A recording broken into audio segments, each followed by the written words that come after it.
ഞാനിപ്പോൾ നിൽക്കുന്നത് കൂത്താട്ടുകുളം ടൗണിന് സമീപം വെളിയന്നൂർ ഗ്രാമപഞ്ചായത്തിൽ പ്രമുഖ വ്യവസായിയായ ഇൻഫിനിറ്റി ഗ്രൂപ്പിൻ്റെ ചെയർമാനായ അനീഷിൻ്റെ ഭവനത്തിലാണ്.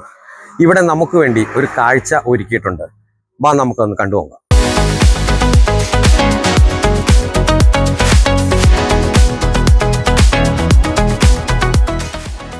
മണലാരണ്യങ്ങളിൽ പിതാമഹന്മാർ വെയിലേറ്റ് വാടുമ്പോൾ കൂത്താട്ടുകുളത്തിന് സമീപം കോട്ടയം ജില്ലയിലെ വെളിയന്നൂരിന്റെ മണ്ണിൽ കാറ്റിൽ ചാഞ്ചാടി മഴയുടെ കുളിരിൽ തലയുയർത്തി നിൽക്കുകയാണ് മുറ്റം നിറയെ ഈന്തപ്പനകൾ. കഴിഞ്ഞ 25 വർഷമായി ദുബായിൽ ബിസിനസ്സുകൾ നടത്തുന്ന വെളിയന്നൂർ നെടുമാഞ്ചേരിയിൽ അനീഷിന്റെ വീട്ടുമുറ്റത്താണ് 10-ലധികം വരുന്ന ഈന്തപ്പനകൾ പൂത്ത് കായ്ച്ചു നിൽക്കുന്നത്. പഴങ്ങൾ തിന്നുമടുത്ത കിളികൾ ഈന്തപ്പഴത്തിന്റെ രുചിയറിയുവാൻ അനീഷിന്റെ വീട്ടിൽ നിത്യസന്ദർശകരാണ്.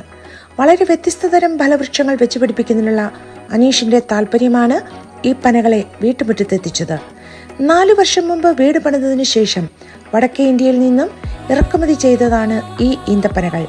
കഴിഞ്ഞ വർഷം ഈ ഈന്തപ്പനകൾ കായ്ച്ചുവെങ്കിലും ഈ വർഷമാണ് കൂടുതലും മനോഹരമായി കായ്ക്കുവാനിടയായത്.